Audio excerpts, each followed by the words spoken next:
coordinator, and my job is to recruit members to stand up here in front of this friendly group and read something they've written. About 5 minutes worth of work, 5 to 8 minutes.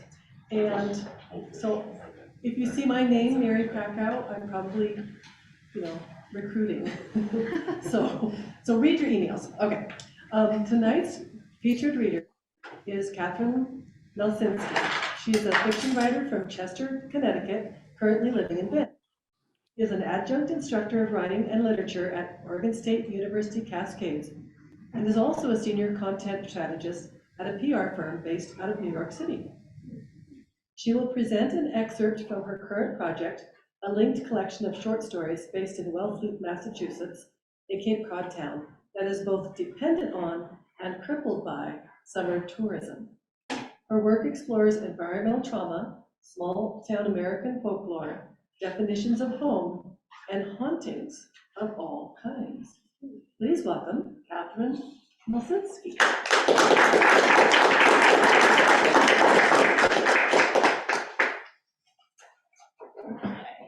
been a while since I stood up.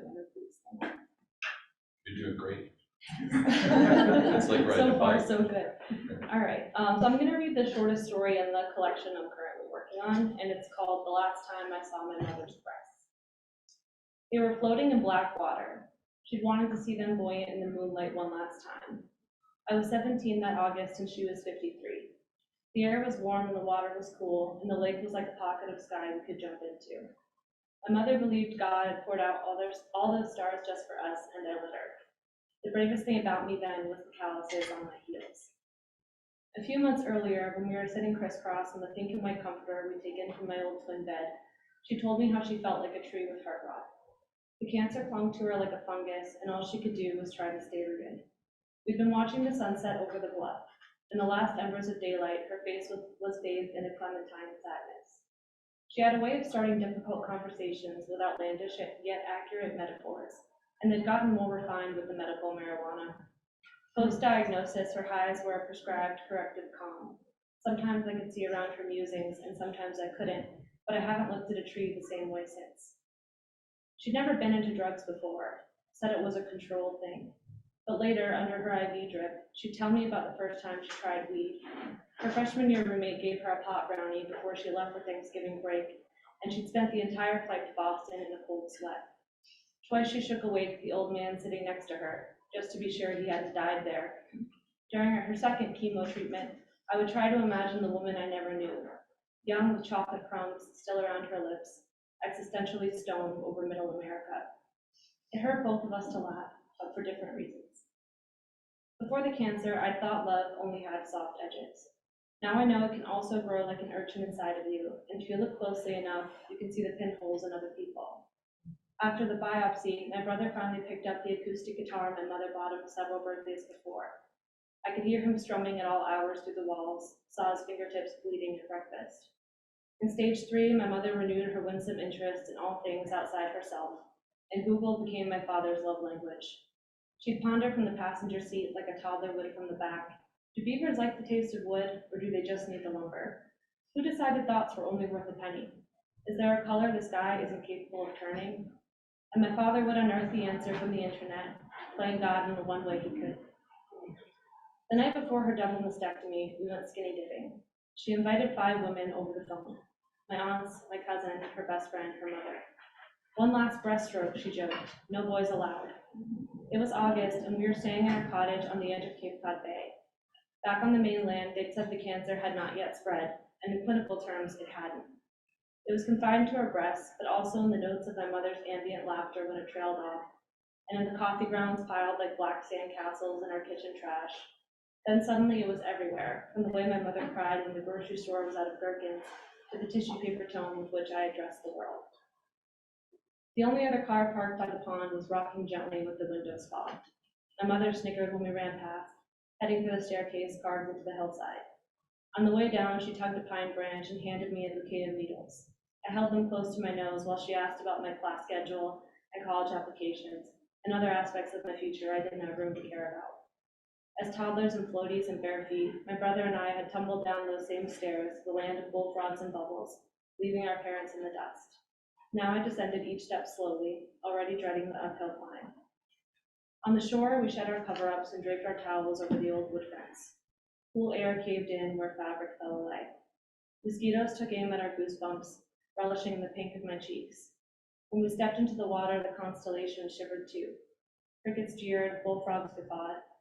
I crossed my arms over the still quiet battleground of my breasts, the topography of which I would memorize with fearful fingers. Beside me, my mother's pale figure glowed brightest in its most tender, vulnerable places. I'd never gone skinny dipping with my mother before, and I couldn't remember the last time we were so naked together. When did she last brought me into the shower, squeezed a soapy sponge over my head? In adolescence, I'd been embarrassed by my mother's nudity. Her bare proximity and cramped dressing rooms meant that I, too, had a body to non-negotiably exist in, and one day my own flesh would feel the apathetic tug of gravity. I was still angry at her body, but not at the cells that were hers. She dove in, and I imagined her black hair billowing in an underworld wind. I thought I saw fear in her breathlessness when she first blinked above the surface, but then she smiled at me, beckoning. I plunged in after her, following until my toes couldn't touch the bottom. I wanted to be to my mother what the lake was to the sky, a passable imitation, if only in the dark, but I hadn't even reached the depths of myself yet. The others arrived as promised, announcing themselves with cell phone flashlights and celebratory whoops as they threw their clothes over the fence post. One by one, they approached in vague, monochromatic shapes, wading through water and darkness. Their advances wrinkled the space between us, and I recognized each of them under the waning moon. My two aunts, twins, with their wide hips and high cheekbones so like my mother's, casting old Hollywood shadows over their smiles. My eldest cousin, with her belly starting to swell, 4 months pregnant with her first child. My mother's best friend, boastfully unshaven in her middle age, sauntering through the shallows like Venus herself. My grandmother, with her spindly lips and her sans glasses squint, swirling her hands over the surface as though subduing a great beast. We hugged each other in a no-bullshit way, squeezing through the dimpled shame of our exposure. I felt the bones of my grandmother's back beneath my palms. Soon a lighter was rescued from shore, and the women passed around my mother's joint. While the ember made its rounds, they held their fingers above the water to keep them dry, coughing and laughing and hiding something in hope. Treading among them, I saw for the first time smoke slithering into the sky from my mother's friend's lips, my cousin's tattoo, a Springsteen lyric along the side of her ribs, my aunt's matching birthmarks between their shoulder blades, and the crooked pride of my grandmother's underwater headstand. Surrounded by black trees, none of us spoke of sickness or luck. Instead, we speculated about the size of my mother's prophesied implants. Life already gave me lemons, she said. I'm getting grapefruits this time. I promised myself that when my memory of that night was crystallized, this would be all I remembered. My mother with her bobbing breasts and white teeth beaming in the dark, her ripples radiating outward. But I didn't get to choose. I can imagine the freckled faces of the frogs my brother and I caught as kids, but I don't really remember them. Not the way I remember my grandmother floating on her back, the water lapping easily over the plane of her torso. There, below her sternum, the moonlight kissed the pink scars sewn into the skin, the nippleless region resembling two closed, swollen eyes. When she felt my gaze on her, she didn't flinch. She winked, as though the fragility of being was just between us.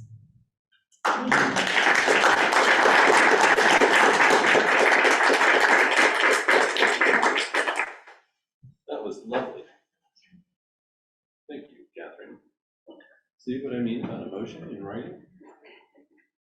All right, Erica Berry is with us tonight. Erica Berry is a writer and teacher based in her hometown of Portland, Oregon. Her essays can be found in print, online, in The Guardian, the Yale Review, Outside Magazine, Catapult, New York Times Magazine, The Atlantic, and Guernica, and others.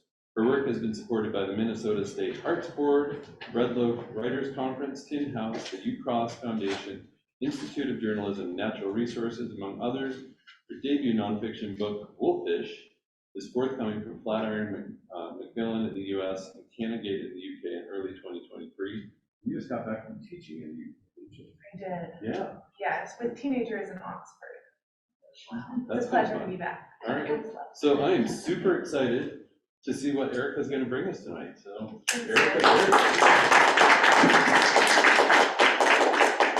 First, I have to say, I don't know whose dining room tables look like mine, but the fact that you can see this desktop looks like you can see all the bills and magazines and things that would be thrown on my dining room table. It's very humbling. So I take screenshots of things when I see them on the internet. That actually ties very well to what we'll be talking about, which is sort of the creative possibilities of research and how to incorporate that into poetry or fiction or possibly nonfiction, personal essay, memoir as well. So, yes, perfect. Thank you all. Catherine, that reading, I have chills. I'm sure the rest of you do too. So what a wonderful way to launch us. It's wonderful to be here. Thanks, Mike, for extending the invite, and all of you too for sharing your time. Yeah, perfect. I have some handouts. Sorry. Folks, there are snacks and water and coffee in the back, so feel free at any point to just go grab yourself something. It's an open bar. So I will go through all of this. I made 25, and I'm not sure if we'll have enough, but maybe if you're next to someone, you can share, and then I have it as a shareable Google Doc that I can share, that you can access digitally. So I thought we might start by just thinking a little bit about, I think it's worth saying, some people don't like writing about facts or truth in the world. They like telling stories and living in that realm of imagination. And for many, many years, that was me. I thought facts were so boring. If you'd have told me I'd be publishing a nonfiction book, I would never have believed that. Are any of you willing to admit right now, like, I'm not, research kind of makes my skin crawl, it reminds me of school, facts, the word essay, I'm not so sure about it, a couple hands. So I want to acknowledge that, and also say that my goal is to help you think about research in different ways that will be generative and very much rooted in imagination and creative processes. So this is a photo. Does anyone know where we are? I don't know how you would. It's just a random Swimming pool. We're at a swimming pool. In the And past. the last frontier would be Alaska? If the name is The Last Frontier, true of, we're at a motel. We're actually, it's May 1953. It's early morning. A bunch of swimmers have just paid $3 to witness the atomic bomb tests in Las Vegas. And this was a tourist attraction that people would go to do. And I'm going to talk about two writing terms later today. One is the voice of innocence, and the other is the voice of experience. And we all, imagine yourself as one of these divers. You forked over a couple bucks, you're maybe having a mimosa, and in your voice of innocence, you're like, this is a cool thing that I'm witnessing, I'm here seeing history. And then there's a voice of experience, which is maybe you're writing about this 20 years later, and you're asking some other questions, right? You've just witnessed this thing 75 miles away was where the bomb was going off. So there's a lot of knowledge and potentially interesting writing territory that happens in the gap between what you knew then and what we know now, right? And I like this because this is just an image that I found in a book of nonfiction images, basically. And it started getting my mind thinking in real fictional directions, right? In real creative, inspired directions. What's it like to be by that pool? What's it like to know that your father was by that pool? There's many different directions this can go.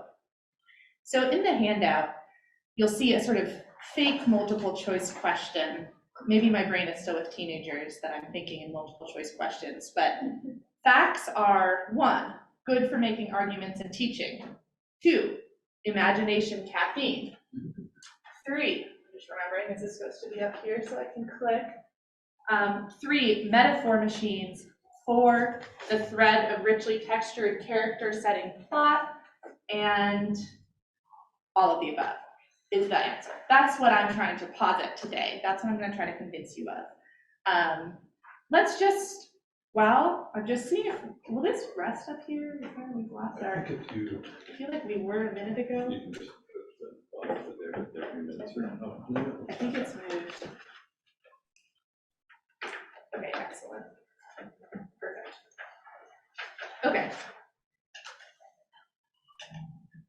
So my idea of creative research is to challenge us to think about research and facts as something different than we often think about it, which is building an argument or teaching someone something.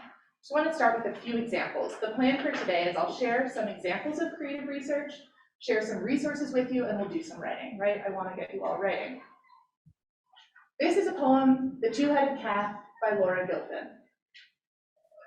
Tomorrow, when the farm boys find this freak of nature, they will wrap his body in newspaper and carry him to the museum. But tonight he is alive and in the north field with his mother. It is a perfect summer evening, the moon rising over the orchard, the wind in the grass. And as he stares into the sky, there are twice as many stars as usual.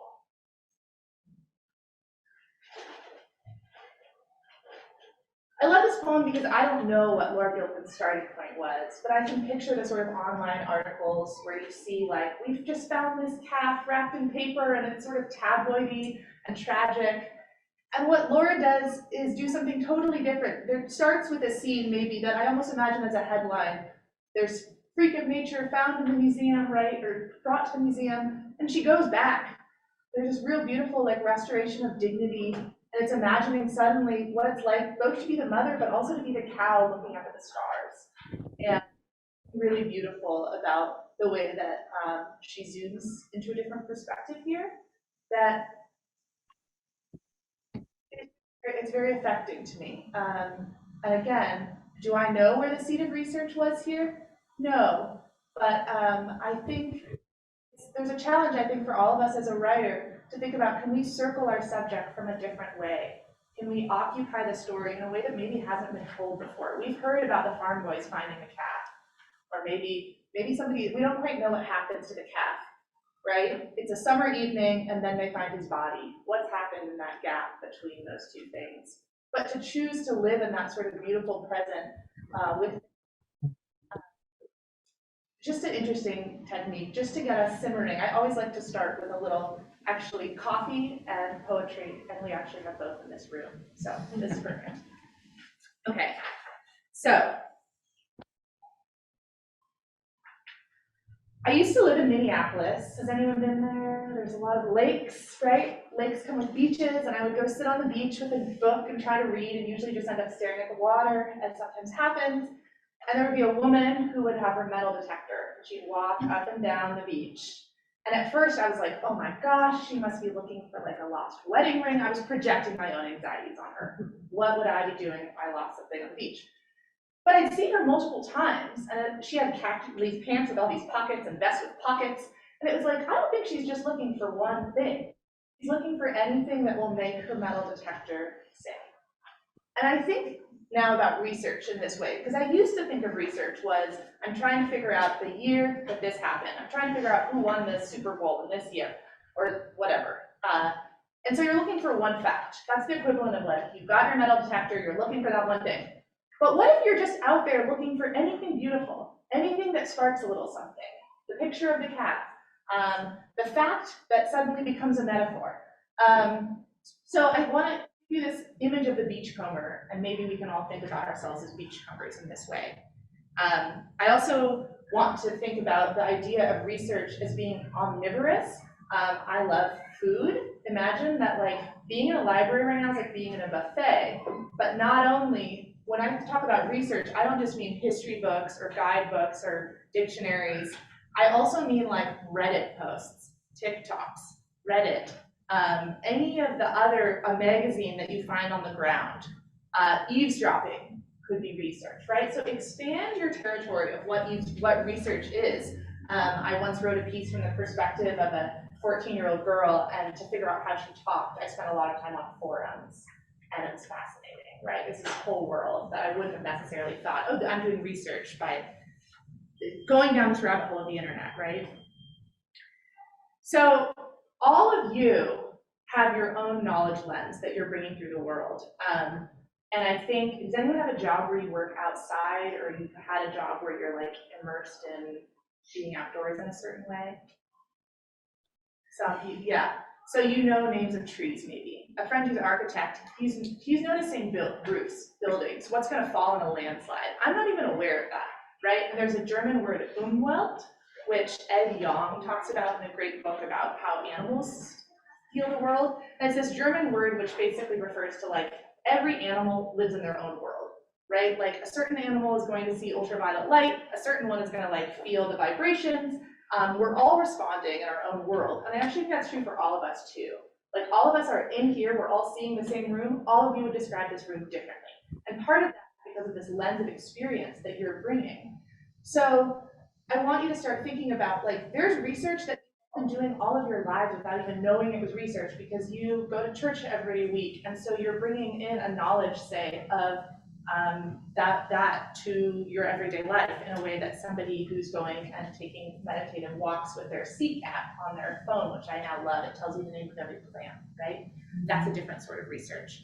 So when you're writing a fictional character, you have to think, what would this fictional character know, right? What is their realm of knowledge? Do they know all the names of fish? Because then they're going to be noticing that. Whereas if it's someone that doesn't, it's going to be a different way of writing your character. So research is huge in building character and setting. And this idea that facts become the basis for metaphor, I'm just going to go right to an example for that one. So Rebecca Solnit is a writer I love who wrote a memoir called Recollections of My Non-Existence. And she starts by talking about a book about photographs of gold mine, or not starts, this is in a chapter. She's referencing looking through a book about photos of gold mines, and she sees this description of being in Antarctica and the nutritional deficiencies common among sailors and polar explorers. Without vitamin C, we cannot produce collagen, an essential component of bones, cartilage, tendons, and connective tissues. Collagen binds our wounds, but that binding is replaced throughout our lives. So in advanced scurvy, old wounds break open. No. I know, sorry for giving you all that image. So she quickly, because she's very skilled, this is just a piece of research she found, but she draws out of it this larger idea that though damage is not necessarily permanent, neither is repair. What is won or changed or fixed has to be maintained and protected or it can be lost. What goes forward can go backwards. And she ends up talking about it in reference to heartbreak, right? And how does she get there? By reading about scurvy randomly. And suddenly this little detail about scurvy becomes this beautiful way of talking about how we heal and the wounds we carry.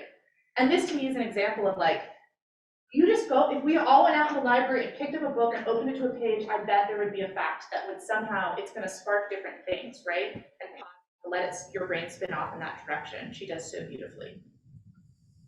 Talking about lowbrow, highbrow, I decided to share this because this appeared from the internet. This is Craigslist in New York. Somebody posts 11 reptiles. Hi, I'm going through a difficult breakup and impulsively adopted 16 different types of reptiles over Craigslist. I've made a huge mistake. My roommates are furious. I have 1 ball python, 7 geckos, a bearded dragon, and 2 red slider turtles. They're all named Amanda. No recall. There are so many questions here. I almost don't even want to write fiction about it because it's perfect as it is, right? And yet, oh my God, right from the perspective of the roommate, right from the perspective of Amanda, the girlfriend who finds this, right? Anything. This is just a thing you might see when you think you're wasting time on the internet and actually it's the seed of your next story, right? So I shared this to give you permission to kind of like defend the rabbit hole as that idea. As a thing that's actually very worthwhile, right? So let's do a quick writing exercise. Harper's Magazine, they probably have it in the library, and I like it because they always have this section called, well, if they publish great fiction and nonfiction, but they also have this section called Harper's Findings, where every week they just talk about new facts that come from scientific research or found in the world. And it's just kind of interesting because it's just a smattering of all sorts of different details. And I like to use it as sort of a generative thing. What if you take a fact and think about what it makes you think of? Maybe it becomes a poem, maybe it becomes a metaphor, maybe it's a short story. So here's just 4 that I found. These are all new things that have been discovered in the world in the last couple weeks. Males of the orb-weaving spider Philopionella prominens spring away at speeds of up to 88 centimeters per second to avoid being eaten after mating. Hi, Irene. I couldn't tell where that was coming from. A pregnant tortoise was found preserved in the ruins of Pompeii, and the bones of 350 frog-legged toads were found near an Iron Age roundhouse at Bar Hill. I don't know where Bar Hill is. We want to figure that out. The city revealed in the Mosul Reservoir by a catastrophic drought may be the ruins of Zakitu, which was destroyed by an earthquake, destroying the city, and then a drought brings that city back to life. The ventral striatum is activated in the brains of couples who are asked to compliment each other, suggesting that the anticipation is itself rewarding. Now, I've never heard ventral striatum before. I've never heard many of these words before. And yet, my brain starts going in different directions with each of these. And very often, when we read things like this, we move past it, right? But as a sort of, I'm a big fan of like, I don't know what I'm gonna write about, but I'm pretty sure I wanna sit here and try to write for 30 minutes. What if I just see where I go, right? Give yourself time to like see what blooms and let your brain go a little stream of consciousness. So just for about 3 minutes, pick one of these facts that maybe feels a little electric to you. You might not know what's there, but just see if from this fact, see where you go. And maybe there's a metaphor about, maybe you're not even writing about the fact, but it makes you think of a story about couples complimenting each other or not complimenting each other, because tension's always more exciting, right?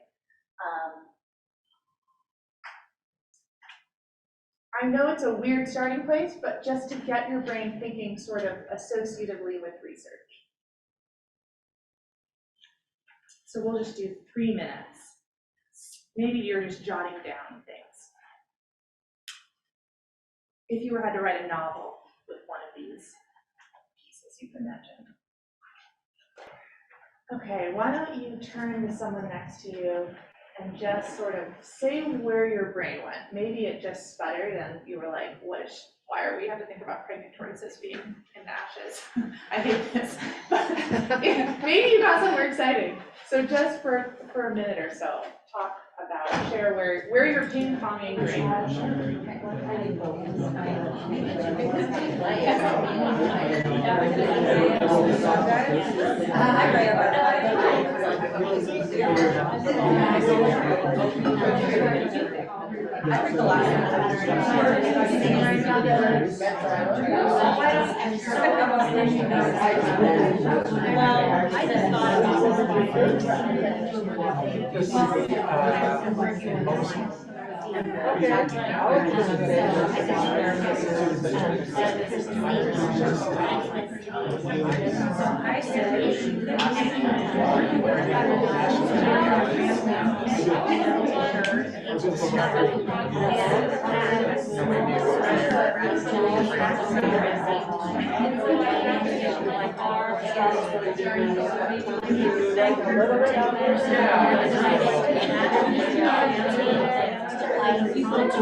Okay.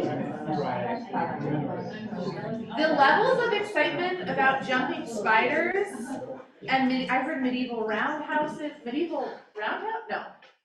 Tavern, medieval tavern, but I heard other roundhouses. I heard so many good things, right? Words that would not have come about in this room, ideas that we're seeding. So what I want you to do is put a pin in this and come back to it if you want to, right? Because I'm just trying to give you a lot of seeds with the hope that like you'll give them time to grow outside of this space. So I'm sorry for moving on because I could have just kept listening to you all, but there's going to be more writing and more sharing. So thank you for getting into the zone of experimentation. I now want to take you to this little island, Tristan da Cunha, in the South Atlantic, one of the world's most pristine environments. In the that's a really hard word to say. Archipelago. Yes, thank you. So what happened, I believe it was in the 60s, was a volcano underneath the island started to move. And a crack opened in the earth and sheep started falling in. And this is a land of sheep. It's the world's most remotest island, but it's a land of sheep. And what the island of England did, I believe, I'm kind of forgetting the whole colonial structure, but England said, we'll let all the residents, as this island is spewing up and it's clear that something is going to happen, they said, we'll let you all come to England. It'll be great. We've got TVs and fridges and all these things that you don't have here. And so everybody got there, and the island, I think, do we know what happened? Basically, forgive me for forgetting some of the details, but everyone wanted to come back. They basically were like, okay, you've got your cinemas and your fancy stores, but we want to be back on our island. And the journalists for the New York Times who was writing this article, which is how I found about this, basically, they didn't understand it. They said, one of the spokespeople from Tristan da Cunha said, in England, it's money, money, money, worry, worry, worry all the time.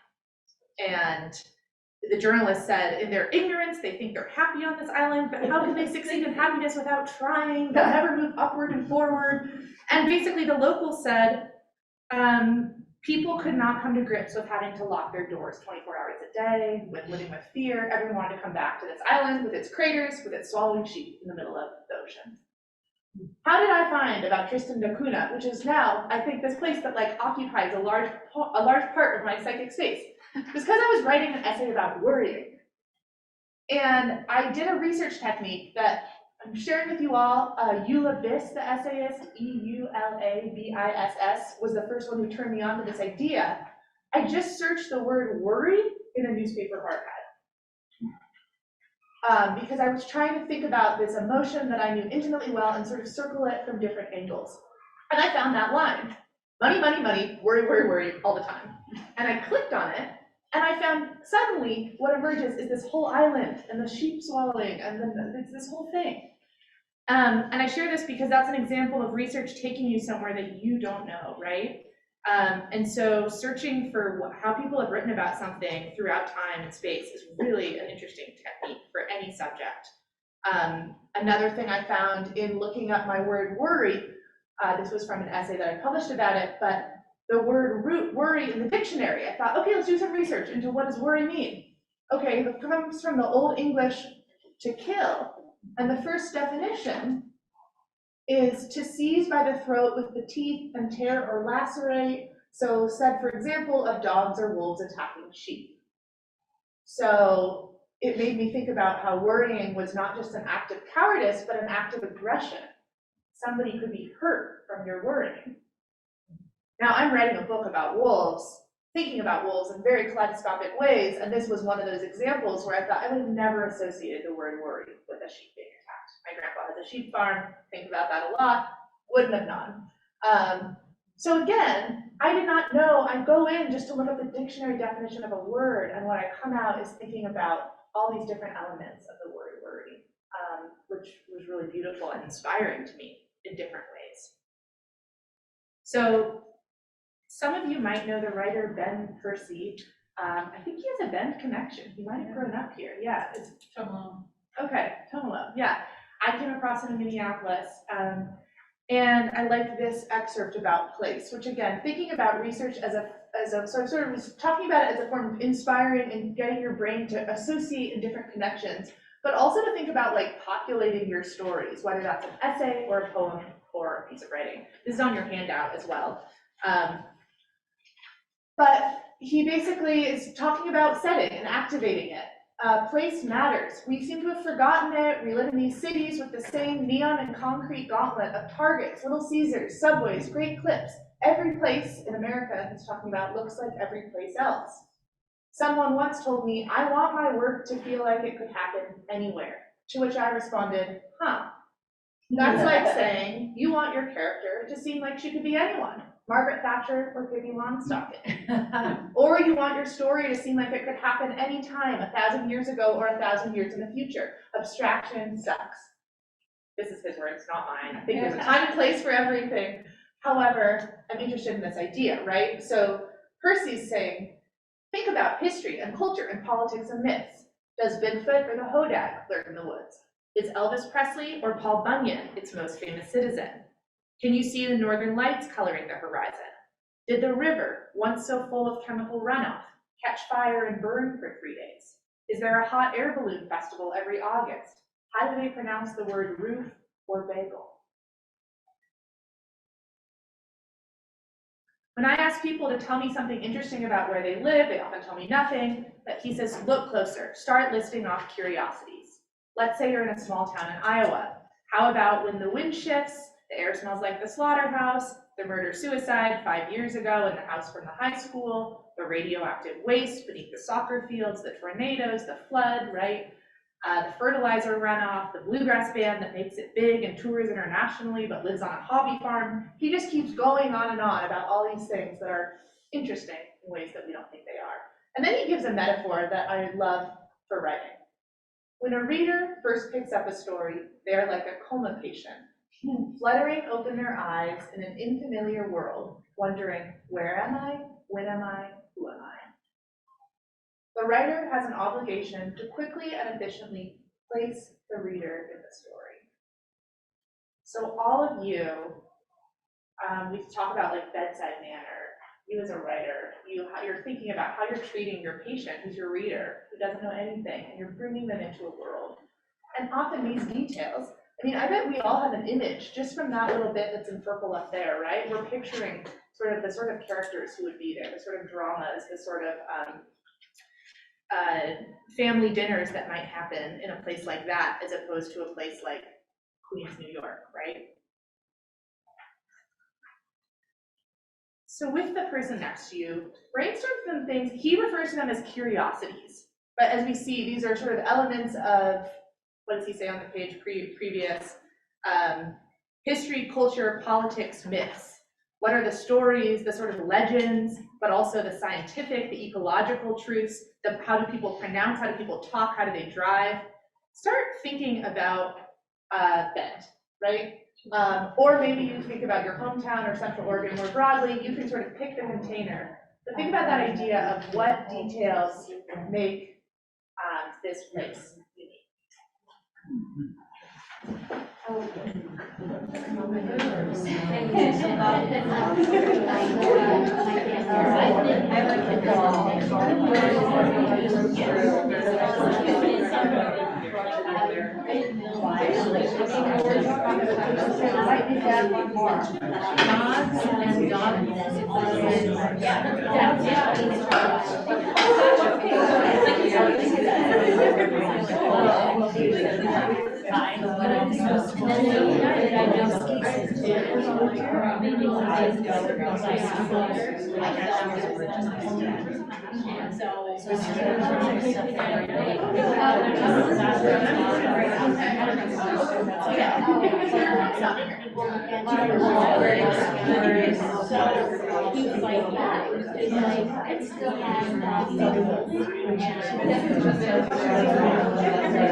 Okay, finish up the bullet point you're on. Not too far away, but it's still really Western Washington. I heard crawdads, cheetgrass, dog bowls. What's a couple, just shout out something that came to mind that's a specific knowledge point that came to mind for thinking about that. The You know, I men- didn't say it to my group, but there used to be swans, I understand, and there was a swan parade, but the swans were too nasty to the tourists and the people walking by, so they took all the, no, they didn't kill them, they took them and moved them. They moved them, and now they're geese and ducks, or. That's a great story and reminds me of something we were talking about, which is that sometimes the details are the ones that are the invisible things, right? It's things that used to be there, it's the erasures, it's what's not obvious, it's what me as a, I guess I'm a tourist even though I'm an Oregonian, but I'm not from Bend, right? What I wouldn't notice. And I don't know who's played the game Scattergories, where you're trying to like think of things that no one else is saying. Sometimes the way I think about this is like, what facts could I tell about Bend that nobody else is gonna try to say? And sometimes they're up here, and sometimes it's like you're talking to people, you're picking up the flyers, the newspapers, you're going to the message boards, because that's where people are always posting great, weird things, right? What other resources could you use to find things out about the local area? Historical museum. Historical museum. Library. Library, ecological, scientific sources. I heard a lot of like plant names things, right? Those are really, especially when we think about like climate changing, different. I just heard Portland's gonna be like Sacramento, and a nursery is trying to work on helping people build lawns that would flourish in Sacramento. So that's a sort of really interesting details. So again, maybe some of you are writing fantasy, or you're writing about a past place present that you can't easily go research. And now I want to give you some tools to research a place that you might not be able to go walk around in physically. So COVID was really good for places digitizing their resources. It made doing research from your computer a lot easier. And I got really excited actually about what I was finding. I was trying to think about ways to still feel excited by research and travel. And one great resource is Google Arts and Culture, where you can essentially go to any museum and zoom in closer than you could get to the Mona Lisa in person. You can zoom in on your screen. I mean, really every brushstroke. But also things like this, where with Street View, you can travel around these ancient ruins. They've got maps of the world, and you just like point and it puts you on a street. I was just preparing for this upstairs. I was looking around, falling into a rabbit hole is what I mean. And I was suddenly in a market in Mexico. And for whatever you're writing, Google Street View is a really good resource to feel like what it's like to be there, right? So that's one resource. I've got a list of these on the handout, and again, this is going to be available online, where I have this rabbit holes for creative research section. Okay, this is a cool resource called Sounds of the Forest, and it's through the Timber Festival in the UK. All these people have inputted recordings of forest sounds. So this one that I just clicked on is a national park in India, a tropical forest in the middle of the bustling metropolis of Mumbai. And you can hear what it sounds like, right? And auditory cues are like smell cues, which they're really evocative usually, and they make us think of different things. And if you're trying to put your reader there, but you've never been there, or you were there 10 years ago, I often am jogging my memory. Even maybe I'm writing about, I have a lot of research for my book in England, say, but to really feel like what it was like to be there in the hot summer, it's like, go listen to a forest there and just sort of like immerse yourself. This is a funny, a new website that I heard about called Window Swap, where basically you just go onto the website and you're in, people upload recordings looking out their window, and there's movement. And you can, I just saw that now you have to pay to search where you want to go. So this one where I've landed us is in Germany, and it's in winter.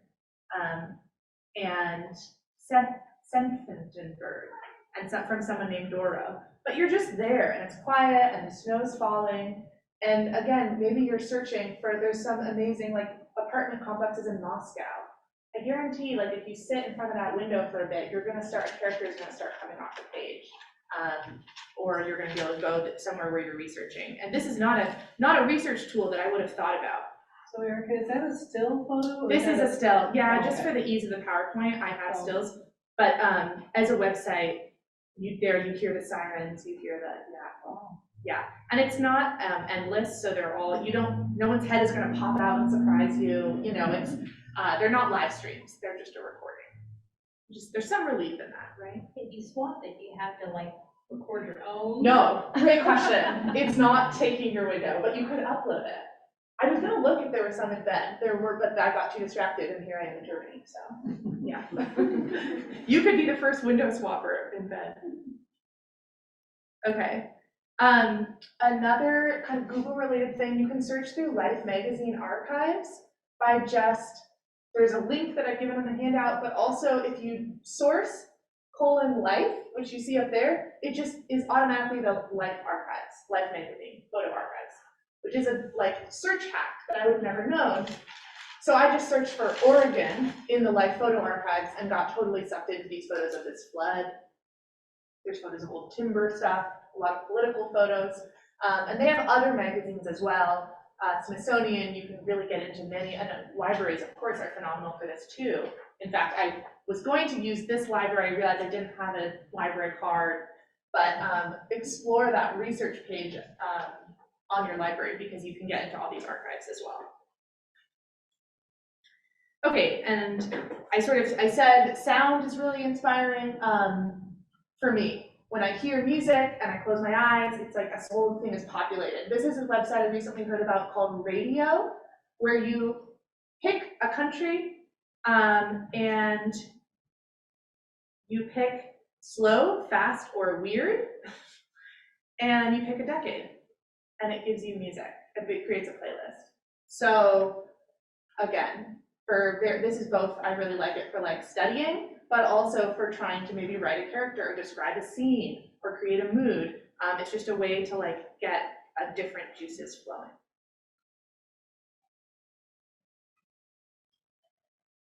Okay, so now we're going to do a deeper writing prompt. And I want us to think about all of these things are research that we're talking about, right? They're facts, they're the place of where we are, right? And a story is essentially, very often it's about a body in the middle of all of those facts, right? It's about characters. This prompt will have you think about yourself as a character, but also about the ways that self is responding to that outer world. So I mentioned this idea of a voice of innocence versus voice of experience.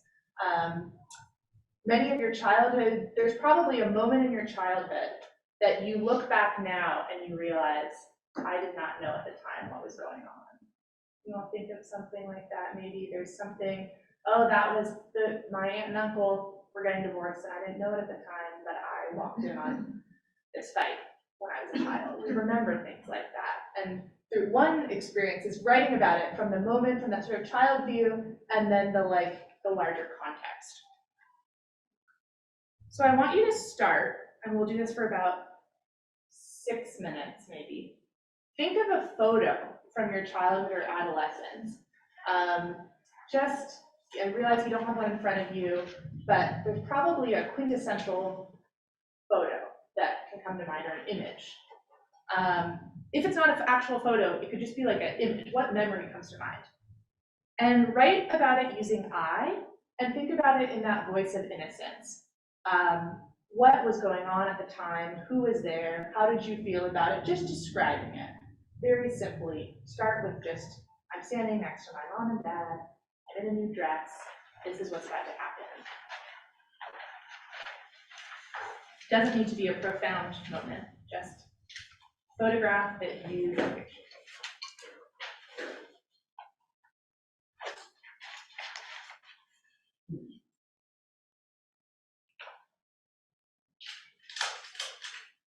Okay, make a note of where you'll continue this idea. Now we're going to do the second layer. This is all happening very quickly. If you were at home, I might say, take 15 minutes, you've got the photo in front of you, and then get on the internet. And you can, maybe you're just doing it vocally right now, but I want you to now sort of step out of that moment you're in and think about what time. You were just thinking about yourself, think about the world at that time. Can you narrow down what decade that photo was taken? What about what year, what season? and start thinking about what political, social, environmental world, what the world was. I recently was thinking about memories from my childhood and realizing it was like right before Y2K, and I'm 30, and so Y2K meant something different to me. And now I understand what that anxiety was like for certain groups that I didn't understand at the time.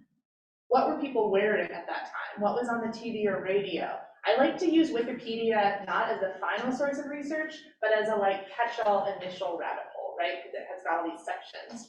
So you might start just researching, maybe where does your photograph take place? Maybe there's other things that were going on there. And just this idea of how are people talking? What were your parents and their friends talking or not talking about, right? Which are you talking about silences or things unsaid or unnoticed? What were the cultural tensions maybe in the town? And it's likely that some of what you're researching you would not have been aware of as a younger person. So maybe you're not writing actual sentences, but just jotting down things right now. If you can place that photograph, I know sometimes it's hard to think of an actual decade, but an era, what defines that moment politically or culturally for that place?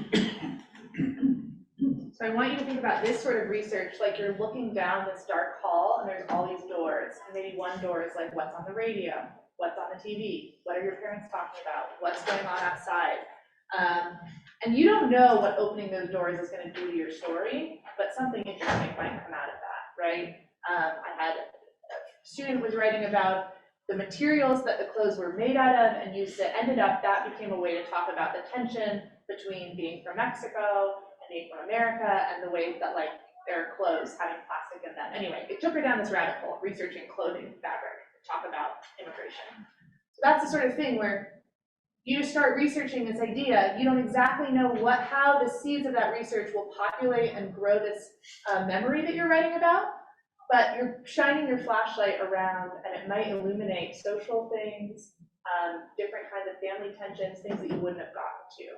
So if we had more time, the sort of next stage of this prompt would be to basically write again about that photo, but start thinking about populating it with some of those details and think about how do those details potentially influence, again, the unsaid, the character, the setting.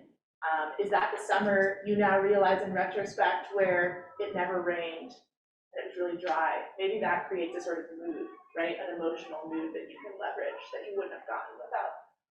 That's another resource on this page. You can look up the weather for a certain date. It's fun to see, like, was there a full moon on the day you were born? I don't know what that means, but you have it as detail. So I think it's 6:45, which means kind of time for questions.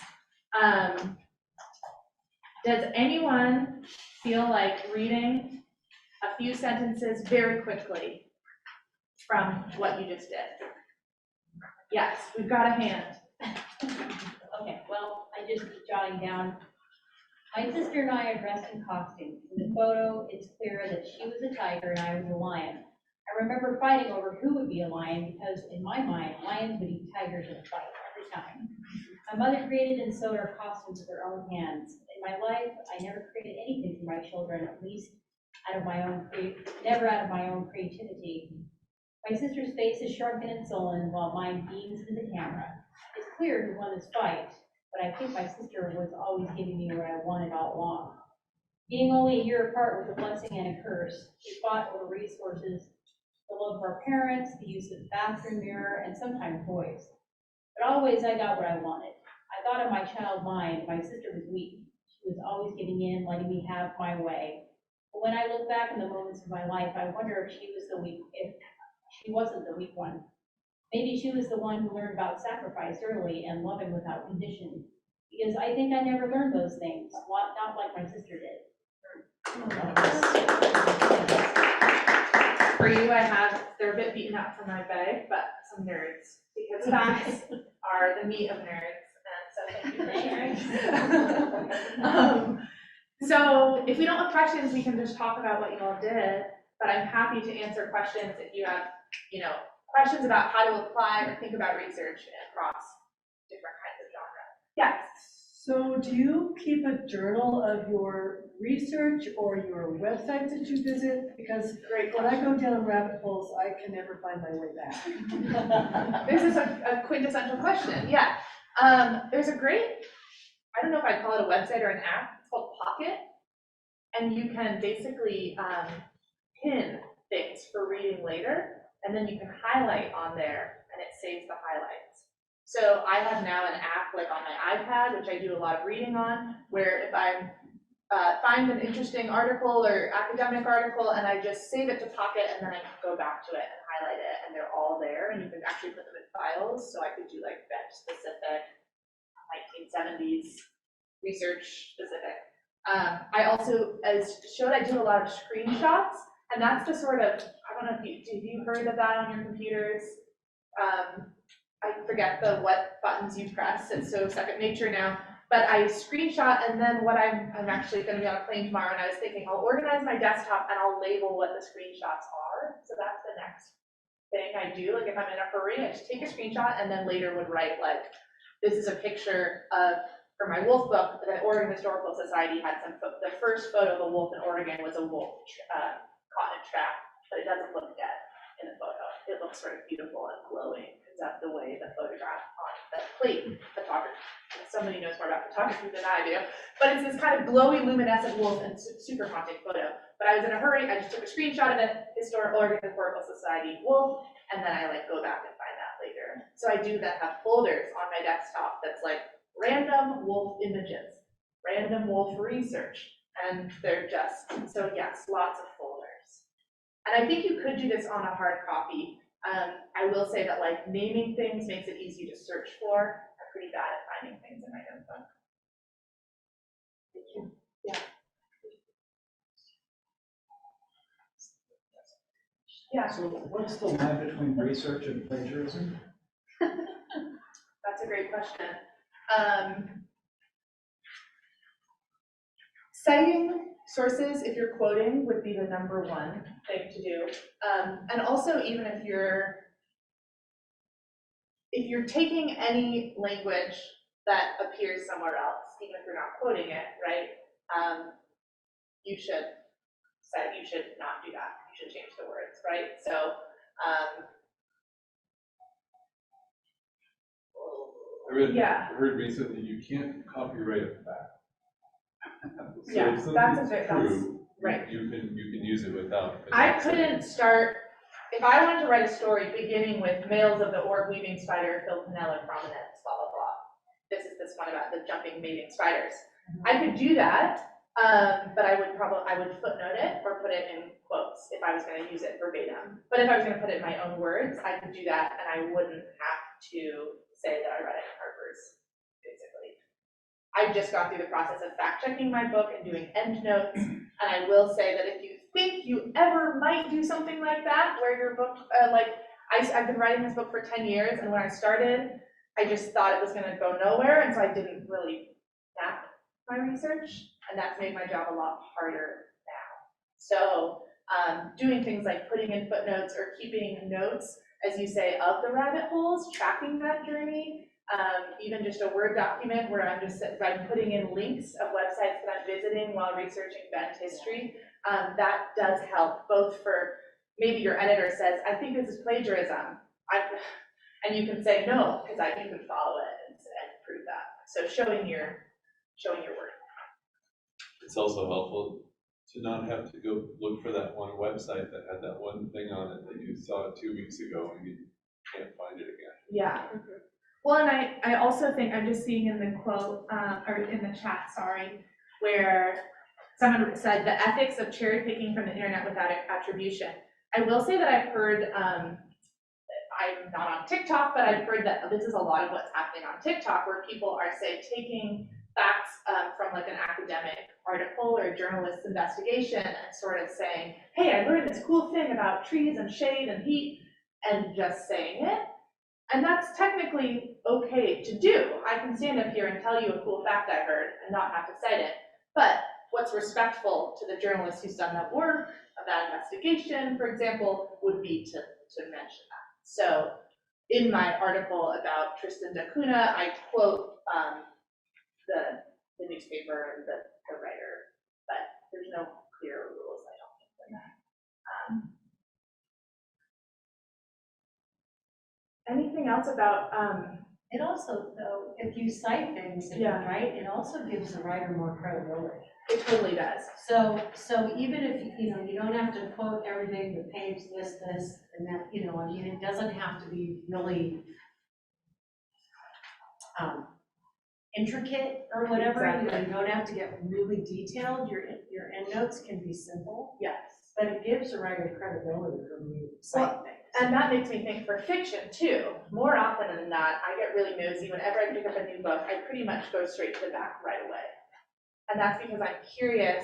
I love looking at the biography. What did this person do in their acknowledgments? Who are they thanking? You find out about a lot of grants and publications that way. So it's like, I always read the acknowledgments. But also sometimes they have a list of works consulted, you would call it, for like fiction. And I think that's a really great thing, because what you're doing is creating a map of your research that's kind of, you're sharing it with other people that might want to write about 17th century Germany, and they can go to the back of your book and see that. And very often also publishers will say, you can have resources online. We're not going to print it in the page. Maybe you have a special website that's like, check this out. So yeah, even for fiction or poetry, I think you can do that. Yeah. What research started you out on your wolf rabbit hole, I guess? I thank you for the question. I was doing an environmental studies thesis at college in Maine, and I was just, okay, I'll look at repopulation. It's really controversial in Oregon. This was in 2013, and a friend here said there's death threats that a reporter got reporting on wolves. And I'd never really thought much about wolves. And I was like, oh, cool, controversy, I'll just write about it. And I didn't understand, that was like the tip of the iceberg. And then I thought I would just write about it scientifically and sort of culturally. I was doing a lot of interviews and field work. And then, well, frankly, I was walking down the street and was grabbed by a stranger. And I was completely rattled. There's a couple moments like this, but this was one of them where suddenly I started thinking about Little Red Riding Hood. And I thought, oh, that's a different story. That whole legacy about wolves is different than the signs I'm talking about. But I started thinking, like, what if they're not? Because when someone says the big bad wolf, isn't it loaded with cultural and social and scientific? And actually, when we're talking about wolves, very often we're talking about other things. And I became really interested in sort of like the ways that those lines crossed. And it sort of started where somebody said, well, those are different stories. And I was like, well, what if the research what if it's coming together?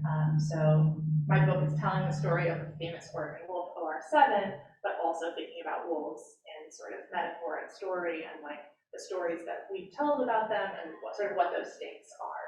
So that's the short answer. Yeah. And then I started researching wolf anything. People would send me photos of like werewolf stuff. And I was like, I don't know how to use this. I mean, it's such a rabbit hole, but a good one. Yeah. You said you did some field work. Did you actually go do some things with wolves? Yeah, I went, rode around in traps with biologists looking for traps. Didn't find a wolf in those traps, but was spending time talking to livestock producers and trappers and conservationists. And again, my family's kind of split on the grandpa with the sheep farm and taxidermist with some anti-wolf sentiment, and so it was sort of like, suddenly I was thinking, oh, I'm thinking about my own personal experiences with the way that these tensions manifest. So yes, I love riding around with the Forest Service folks looking for wolves. Yeah. How do you stop yourself from going Oh, down wow. that?